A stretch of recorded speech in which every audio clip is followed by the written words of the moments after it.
fácil para ustedes después a profundizar en el tema de Machine Learning, Deep Learning, ¿no? De cómo funciona este aprendizaje profundo, este aprendizaje que nos suena a máquina, pero en realidad es que hace reconocimiento de patrones. Hay 7 patrones aproximados que tenemos, que ya tenemos todos identificados, ¿sí?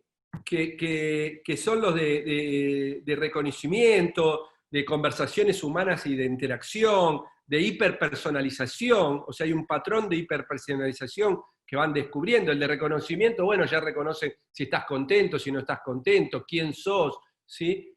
Ya empieza a tener una cantidad de patrones que te puede definir hasta cómo estamos de estado de ánimo, ¿sí? Tenemos de autonomía, de predicción, de analíticas y de decisiones. Son patrones. Hay 7 patrones que la inteligencia artificial se podrían agrupar que resuelven este tema de la diferencia entre cómo aprendemos los humanos y cómo aprende la inteligencia artificial. Quiero decirles que esto es muy nuevo. Esto es muy nuevo. Yo trato de hacer una transposición didáctica y no hacerlo complicado porque desconozco quién está del otro lado y lo pongo en genérico o trato de hacerlo lo más simple posible para que se pueda distinguir entre por qué ahora la inteligencia artificial toma semejante relevancia. Y no solo que la inteligencia toma esta relevancia, porque algunos que tienen un poco más de edad de los que me están escuchando, antes existía lo que llamaba el data warehousing y el data mining, pero ahora devenido a la big data. Esta big data es la que me da los patrones y los datos biométricos, ¿sí? Entonces, lo que nos lleva es de una aristocracia que nosotros reconocíamos de terratenientes, de la industria, ¿sí? Que venía de la primera ola, la era agrícola, a la segunda ola, la era industrial, a la aristocracia del algoritmo.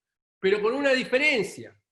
Esta aristocracia del algoritmo, esta burguesía del algoritmo, tiene una concentración de la riqueza inimaginable, a velocidades inimaginables. En el día de ayer nos enteramos que un señor que tiene un comercio, ¿sí? Que hizo una librería, ni bien ni mal, oh no, pero ahora es mucho más. Hace 20 años, cuando uno iba a Barnes & Noble, era como 20, 25 años como que no existía. Había un señor que tenía un contador, que tenía el cosito antiguo de contador en un garage, y crea Amazon. El día de ayer, Bezos se enriquece, no factura, se enriquece en 13.000 millones de dólares. Todo el problema, para ponerlo en proporciones, de la deuda externa argentina y del problema de la fluctuación del dólar. Un señor, en un día, ¿sí? En un día, ya no es la misma, o sea, esto es como que la Big Data y que el algoritmo es el rey, y esta aristocracia del algoritmo, lo que genera es una fisura, porque ya no hay manera, y por eso es cuando nosotros vemos, ¿y qué está haciendo este señor? No, mirá, Elon Musk está pensando en cómo orbitar su auto en Marte.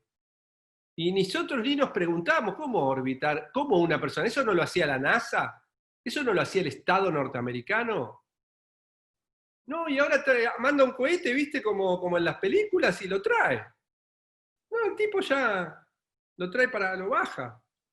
¿Cómo? ¿Pero qué? ¿Un señor que está fabricando? ¿Sí? ¿Un señor que está en un proceso que vendía libros hace 20 años? Sí, ese señor está trabajando con eso. ¿Por qué? Por la exponencialidad de cambios. ¿Sí?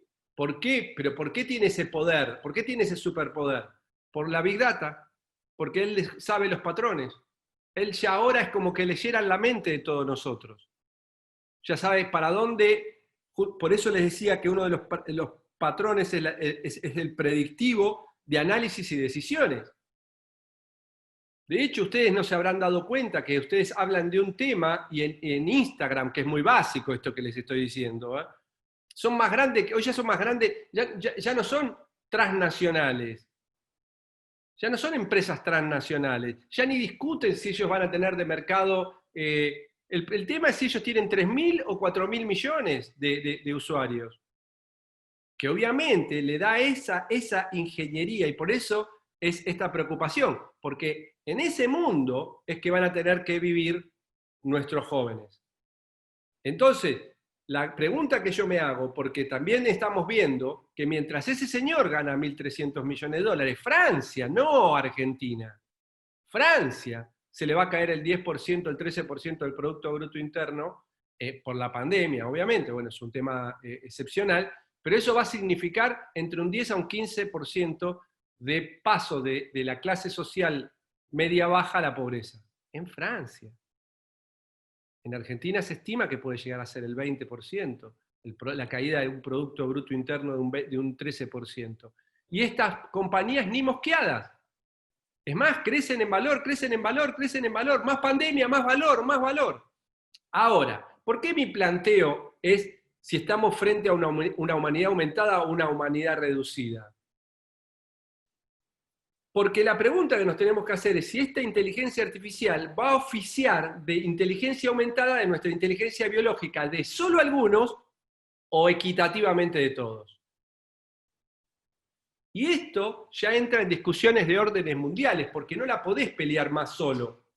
Ya no tenés más posibilidad de pelear solo este tema. Este tema rompe con los sistemas impositivos, este tema rompe con la propiedad de la información. Es que sabe más Google de Argentina, de Uruguay, que el gobierno uruguayo y que el gobierno argentino. Y puede predecir, y puede tomar decisiones. No estamos hablando de bueno o malo, ¿eh? No estoy haciendo no estoy en esa postura. Estoy en una postura, pensemos. No, pero no la tiene la información. Cuando ellos entran a todas las aulas con Google Classroom, ellos ven cómo están aprendiendo los países. Ellos pueden decir, hasta pueden con proyectivas, ¿sí? Estadísticamente, decir qué país va a crecer cuánto dentro de 25 años, 30 años. Porque ellos están viendo cómo está aprendiendo ese país, comparativamente con otros países. Entonces ya saben qué posición de país van a tener dentro de 30 años. No lo tenemos ni idea nosotros. ¿Por qué? Porque ellos piensan con una lógica de patrones, no como nosotros con signos significados. Entonces, los que planteo en este slide es que vean qué pasaba desde la Edad Media, lo que fue la primera, la tercera revolución industrial, que en muchos países estamos viviendo en ese mundo, que la diferencia en la Edad Media es que nosotros teníamos un señor feudal que era el dueño de la tierra y había esclavos, ¿sí? Artesanos. ¿Qué delegaban ellos? El pensamiento crítico. Ahí estoy viendo bueno, no veo quién es, una mujer que tengo acá, que está con algo blanco en el cuello, pero sí, ahí te vi. Si a vos te decían, vos sos bruja, bueno, vos decías, bueno, debo ser, y te quemaban. Vos habías delegado el pensamiento crítico, se delega el pensamiento crítico. A mí me tocó ser tal cosa, ¿ya estoy terminando? No. Pablo, tenés 5 minutos para cerrar porque ya tenemos el otro speaker ya también en la sala. 5 minutos. Bueno, entonces voy a ir cerrando. Entonces, ¿qué había ahí? Sistema de castas. Cuando aparece la revolución industrial, la primera, la segunda, la tercera revolución industrial, aparece una burguesía que es la dueña del capital y un proletariado. Pero eso, lo que cambia fundamentalmente en algunos países es la posibilidad del ascenso social y de pasar a un sistema de clases sociales. ¿Cuál es mi preocupación? Es que en la cuarta revolución industrial pasemos, frente a la asimetría salvaje, pasemos, como les dije, estos dueños del algoritmo, a generarse nuevamente castas. Como si fueran los juegos del hambre de Hunter Game, donde va a haber un Capitolio y distritos, ¿sí? tratando de resolver el problema. Entonces, lo que acá les estaba contando, ¿ven? No vemos el mundo como es, vemos el mundo como nuestra mente cree que es. Este es un mapa de los sesgos cognitivos. Ellos, con la Big Data, lo que visualizan es ese mapa de sesgos cognitivos que nosotros, ni nosotros sabemos que los tenemos, pero que existen. Por ejemplo, el sesgo de confirmación o la disonancia cognitiva. El sesgo de confirmación es yo leo todo aquello que a mí no me genere disonancia cognitiva. Ah, bueno, ¿quiere Trump? Le damos Trump. Y entonces pueden definir una elección. Esos procesos neuronales, ¿sí?, requieren de personalización, atención y de unos neurotransmisores que generan un hábito, que generan una dependencia, ¿sí?, para manipulaciones o para ventas de cosas. La pregunta es si nosotros podemos generar una educación personalizada con esa lógica para no ser hackeables, ser autónomos, ¿sí?, y generar patrones de pensamiento crítico, deductivo, inductivo, abstracto, divergente, computacional, creativo, para los aprendizajes fundamentales de la vida. Y con esto cierro. ¿Estoy para cerrar? Para no seguir avanzando y le doy un cierre. Sí, Pablito. Nosotros tenemos que preguntarnos si podemos ser capaces de crear una pedagogía. Lo que nos va a definir es la pedagogía. ¿Cómo aprendemos? No qué aprendemos. Una pedagogía, ¿sí?, que deje sin capacidad de aumentar su inteligencia biológica a todos. Es un desafío gigante, porque hoy estamos dejando abandonados en Latinoamérica al 50% de los chicos no terminan la secundaria. Y acá estamos diciendo, no solo que tiene que terminar la secundaria, sino que tiene que tener la capacidad de aumentar su inteligencia biológica a partir de la inteligencia artificial. Y eso es lo que yo doy en llamar Learn by Creating, que es la pedagogía de la creación. Aprender creando, ¿sí? Una pedagogía que genere asombro, que genere confianza, que traiga autenticidad, que cree. Por eso hice Los Creadores, la serie en Netflix. O sea, yo soy el que hice, si ustedes ponen en Netflix Creators en inglés o Os Creadores en portugués o Los Creadores, es un grupo de personas, niños, que aprenden bajo la lógica de la creación. Todo lo tienen que problematizar, todo tienen que explorar, todo tienen que inducir una idea nueva, todo tienen que generar creatividad, cada tema tiene que ser una creación para que promover el aprender a aprender y aprender a aumentar.